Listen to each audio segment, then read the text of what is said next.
Hello focus, आज जिस opportunity के बारे में हम लोग आपस में बात करने वाले हैं, इस अपॉर्चुनिटी का पार्ट हमारे सभी फ्रेश लॉ ग्रेजुएट यानी कि फ्रेशर्स बन सकते हैं। तो मैं चाहूंगा आप सभी कैंडिडेट्स इस वीडियो को कंप्लीट देखें ताकि आप लोगों की मैक्सिमम क्वेरीज इस एडवर्टाइजमेंट के रिगार्डिंग इस वीडियो के थ्रू रिजॉल्व हो जाए। तो बात कर लेते हैं हम लोग आज के इस एडवर्टाइजमेंट के बारे में। Himachal Pradesh public service commission, जिसको आप सभी लोग HPPSC के नाम से जरूर जानते होंगे, इन्होंने अपनी ऑफिशियल वेबसाइट पे ये डिटेल्ड एडवर्टाइजमेंट पब्लिश किया है regarding recruitment for junior civil जज। इस पूरे डिटेल्ड एडवर्टाइजमेंट की हर एक डिटेल आप सभी कैंडिडेट्स के साथ शेयर करने से पहले एक इंपॉर्टेंट इंफॉर्मेशन वीडियो की स्टार्टिंग में आप सभी कैंडिडेट्स को देना चाहता हूं। जो भी कैंडिडेट अभी लॉ स्टूडेंट है, लॉ ग्रेजुएट हो चुका है या फिर प्रैक्टिसिंग एडवोकेट है, ऑल ओवर इंडिया के किसी भी कोर्ट में अगर आप लोग चाहते हैं हमारे इंडिया में हमारे लॉ ग्रेजुएट्स के लिए कोई भी वैकेंसी निकले, चाहे वो आपकी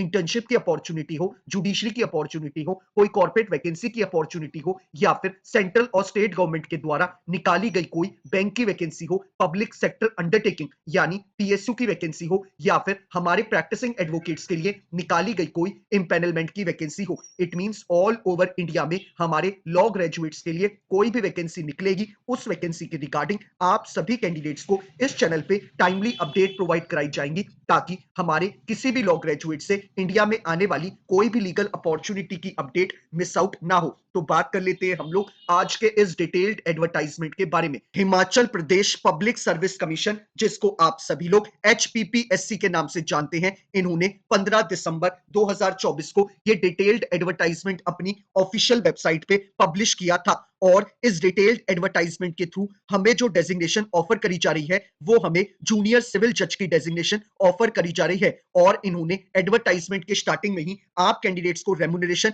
यानी सैलरी के रिगार्डिंग इंफॉर्मेशन प्रोवाइड कराई है। इन्होंने क्लियरली मेंशन करा है कि आप कैंडिडेट को एज अ सिविल जज के तौर पे 77,840 रुपीज से लेके 1,36,520 रुपीज के, जो कि आपका पे स्केल होने वाला है। साथ ही साथ इन्होंने क्लियरली एडवर्टाइजमेंट में मेंशन करा है कि ये आपका लेवल J1 का पे स्केल है। साथ ही साथ अब बात कर लेते हैं हम लोग दूसरी इंपॉर्टेंट इंफॉर्मेशन के बारे में। इन्होंने एडवर्टाइजमेंट के स्टार्टिंग में एक और चीज क्लियरली मेंशन करी है कि आप कैंडिडेट्स को अपने online form before 5th of January 2025 रात 12 बजे से पहले फिलअप कर देने, तभी आप इस पूरे प्रोसेस का पार्ट बन पाएंगे।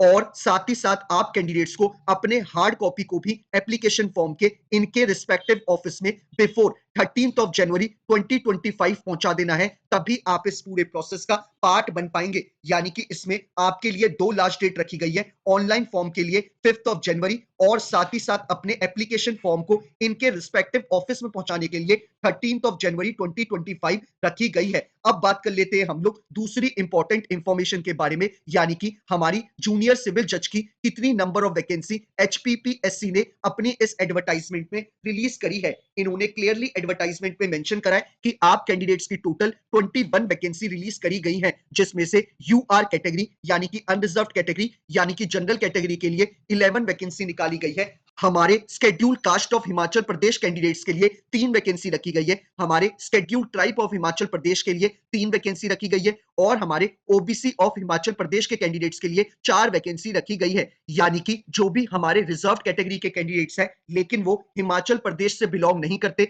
वहां के रेजिडेंट नहीं है, तो उन कैंडिडेट्स को जनरल कैटेगरी में HPPSC काउंट करेगा, यानी कि यहां पर आप लोग जनरल कैटेगरी में आएंगे। तो ये भी इन्होंने एडवर्टाइजमेंट में क्लियरली मेंशन करा है। अब बात कर लेते हैं हम लोग एलिजिबिलिटी क्राइटेरिया के ऊपर। एलिजिबिलिटी क्राइटेरिया में सबसे पहले हम लोग एज क्राइटेरिया के बारे में बात कर लेते हैं। इन्होंने एडवर्टाइजमेंट में क्लियरली मेंशन करा है कि कैंडिडेट की एज एज पर ऑन 5th ऑफ जनवरी 2025 के अकॉर्डिंग अबव 22 ईयर्स होनी चाहिए और बिलो 35 ईयर्स होनी चाहिए, तभी वो इस पूरे प्रोसेस का पार्ट बन पाएगा। अब बात कर लेते हैं हम लोग एजुकेशनल क्वालिफिकेशन के रिगार्डिंग। इन्होंने एडवर्टाइजमेंट में क्लियरली मेंशन करा है कि कैंडिडेट हमारा लॉ ग्रेजुएट होना चाहिए, यानी कि कैंडिडेट के पास LLB की डिग्री होनी चाहिए from a recognised university, irrespective candidate ने 3 ईयर का LLB कोर्स करा हो या फिर 5 ईयर का बीए एलएलबी का इंटीग्रेटेड कोर्स। अगर कैंडिडेट हमारा लॉ ग्रेजुएट है फ्रॉम रिकॉग्नाइज्ड यूनिवर्सिटी तो कैंडिडेट इस पूरे प्रोसेस का पार्ट बन सकता है। अब बात कर लेते हैं हम लोग डिजायरेबल क्वालिफिकेशन के रिगार्डिंग। इन्होंने क्लियरली एडवर्टाइजमेंट में मेंशन करा है कि कैंडिडेट को नॉलेज होनी चाहिए कस्टम की, मैनर्स की और डायलेक्ट्स की, हिमाचल प्रदेश की। तो ये इन्होंने हमें डिजायरेबल क्वालिफिकेशन में इंफॉर्मेशन प्रोवाइड कराई है। अब बात कर लेते हैं हम लोग एज रिलैक्सेशन के ऊपर। इन्होंने क्लियरली एडवर्टाइजमेंट में मेंशन करा है कि हमारे एससी, एसटी और ओबीसी कैटेगरी वाले कैंडिडेट्स को 3 साल का एज रिलैक्सेशन प्रोवाइड कराया जाएगा, यानी कि आप कैंडिडेट्स की एज अबव 38 इयर्स नहीं होनी चाहिए रिजर्व कैटेगरी वाले कैंडिडेट्स की, तभी वो इस पूरे प्रोसेस का पार्ट बन पाएंगे। और आप लोग मेक श्योर करें कि आप रेजिडेंट हो हिमाचल प्रदेश के, तभी आपको एज रिलैक्सेशन दिया जाएगा। तो ये इन्होंने आपको क्लियरली एडवर्टाइजमेंट में एज रिलैक्सेशन के रिगार्डिंग इंफॉर्मेशन प्रोवाइड कराई है। अब बात कर लेते हैं हम लोग हमारी दूसरी इंपॉर्टेंट इंफॉर्मेशन के बारे में, यानी कि सिलेक्शन प्रोसेस के रिगार्डिंग। इन्होंने एडवर्टाइजमेंट में क्लियरली मेंशन करा है कि आप कैंडिडेट्स का एचपीपीएससी सबसे पहले प्रीलिम्स का एग्जाम कंडक्ट कराएगी, और जो भी कैंडिडेट प्रीलिम्स के एग्जाम को क्वालिफाई करेगा उन्हीं कैंडिडेट्स को मेंस के एग्जाम के लिए बुलाया जाएगा। और जो भी कैंडिडेट मेंस के एग्जाम को भी क्वालिफाई कर लेगा, फाइनली उन कैंडिडेट्स को पीआई यानी कि पर्सनल इंटरव्यू के लिए बुलाया जाएगा। तो ये इन्होंने आपको आपके सिलेक्शन प्रोसेस के रिगार्डिंग इंफॉर्मेशन प्रोवाइड कराई है, यानी कि 3 फेजेस में आपका एग्जाम होगा, पहले प्रीलिम्स, फिर मेंस, उसके बाद पीआई। अब बात कर लेते हैं हम लोग कि हमारे प्रीलिम्स के एग्जाम के लिए कौन कौन से एग्जामिनेशन सेंटर्स रखे गए हैं। इन्होंने क्लियरली मेंशन करा है कि आप धर्मशाला, शिमला, मंडी, इनमें से कोई भी अपने एग्जामिनेशन सेंटर को प्रीलिम्स के लिए चूज कर सकते हैं। तो ये इन्होंने आपको प्रीलिम्स के एग्जामिनेशन सेंटर्स भी पहले ही एडवर्टाइजमेंट में बताए हैं। अब बात कर लेते हैं हम लोग हमारे एप्लीकेशन फी के रिगार्डिंग। इन्होंने क्लियरली एडवर्टाइजमेंट में मेंशन करा है कि अगर आप आउट ऑफ हिमाचल प्रदेश के रेजिडेंट है और आप जनरल या फिर रिजर्व कैटेगरी से बिलोंग करते हैं, तो आप कैंडिडेट को 600 रुपीज की एप्लीकेशन फी पे करनी होगी, तभी आप इस पूरे प्रोसेस का पार्ट बन पाएंगे। और साथ ही साथ इन्होंने बोला है कि अगर कैंडिडेट रिजर्व कैटेगरी से बिलोंग करता है और वो हिमाचल प्रदेश का रेजिडेंट है, तो उस कैंडिडेट को 150 रुपीज की एप्लीकेशन फी पे करनी होगी। और हमारे विमेन कैंडिडेट जो हिमाचल प्रदेश से बिलोंग करती हैं, उन कैंडिडेट्स के लिए भी कोई एप्लीकेशन फी नहीं रखी गई है,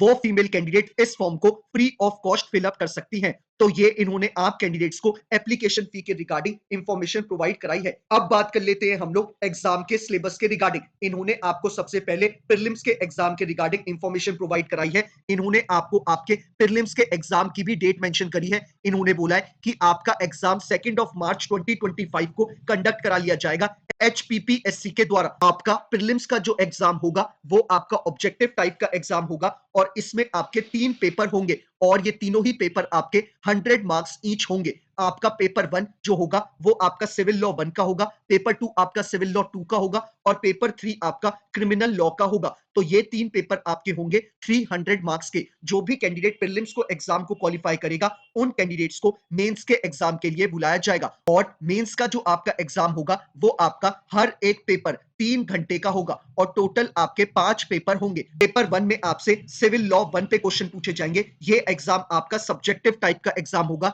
जिसमें आपका पेपर 1 में सीपीसी, इंडियन एविडेंस एक्ट, आपका Indian stamp act, Himachal Pradesh court act, specific relief act, ये आपका पेपर 1 का सिलेबस है जो कि 200 मार्क्स का होगा। पेपर 2 में आपसे सिविल लॉ 2 पे क्वेश्चन पूछे जाएंगे, जिसका सिलेबस इंडियन कॉन्ट्रैक्ट एक्ट है, हिंदू लॉ है, इंडियन लिमिटेशन एक्ट है, ट्रांसफर ऑफ प्रॉपर्टी एक्ट है, और आपका HP urban rent control act है जो कि 200 मार्क्स का है। पेपर 3 आपका क्रिमिनल लॉ का एग्जाम है, जिसमें आपसे आईपीसी पे क्वेश्चन पूछे जाएंगे, सीआरपीसी पे क्वेश्चन पूछे जाएंगे, आपसे एनआई एक्ट पे क्वेश्चन पूछे जाएंगे, वाइल्ड लाइफ प्रोटेक्शन एक्ट पे क्वेश्चन पूछे जाएंगे, इंडियन फॉरेस्ट एक्ट पे क्वेश्चन पूछे जाएंगे, और ये एग्जाम भी आपका 200 मार्क्स का होगा। इसके बाद आपका पेपर 4 होगा, जो कि आपका इंग्लिश कॉम्पोजिशन का पेपर होगा, जिसमें एसए में आपसे 100 मार्क्स के क्वेश्चन पूछे जाएंगे, आपसे translation of Hindi passage into English का 50 मार्क्स का क्वेश्चन पूछा जाएगा, और ये टोटल आपका पेपर 4 150 मार्क्स का होगा। पेपर 5 आपका हिंदी लैंग्वेज का होगा, जो कि 100 मार्क्स का होगा। इसमें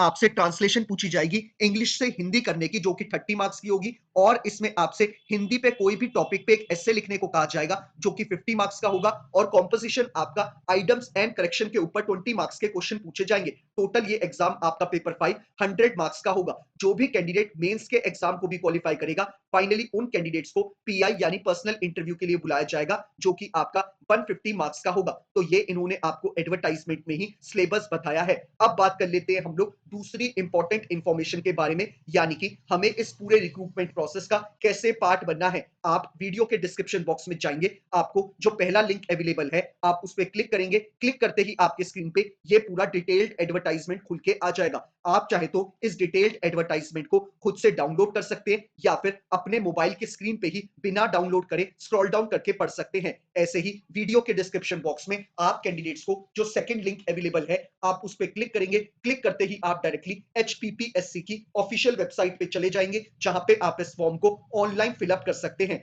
ऑनलाइन फॉर्म को फिलअप करते वक्त आप कैंडिडेट्स को अपने सारे रेलेवेंट डॉक्यूमेंट्स की कॉपीज को पोर्टल पे अपलोड करना होगा, और पोर्टल पे अपलोड करने के बाद पेमेंट करने के बाद आपका जब ये फॉर्म सक्सेसफुली सबमिट हो जाए, उसके बाद आपने जो जो डॉक्यूमेंट्स अपने पोर्टल पे अपलोड करे होंगे विद एप्लीकेशन फॉर्म आपको इनके रिस्पेक्टिव ऑफिस में बिफोर 13th ऑफ जनवरी 2024 पहुंचा देने हैं, तभी आप इस पूरे प्रोसेस का पार्ट बन पाएंगे। याद रखिएगा, आपको 5th ऑफ जनवरी से पहले ये ऑनलाइन फॉर्म फिलअप करना है, और बिफोर 13th ऑफ जनवरी आपको अपने डॉक्यूमेंट्स को इनके रिस्पेक्टिव ऑफिस में पहुंचाना है। आपको इनके ऑफिस का एड्रेस मैं एक बार पढ़ के बता देता हूं। वैसे मैंने आपको डिस्क्रिप्शन बॉक्स में एड्रेस अवेलेबल करा रखा है, आप डायरेक्टली वहां से कॉपी पेस्ट कर सकते हैं। स्टिल मैं आपको एक बार पढ़ के एड्रेस को भी बता देता हूं। एड्रेस है secretary Himachal Pradesh public service commission, Nigam Vihar Shimla, pin code is 171002। इस एड्रेस पे आपको अपने पोस्ट को बिफोर 13th ऑफ जनवरी पहुंचा देना है, तभी आप इस पूरे प्रोसेस का पार्ट बन पाएंगे।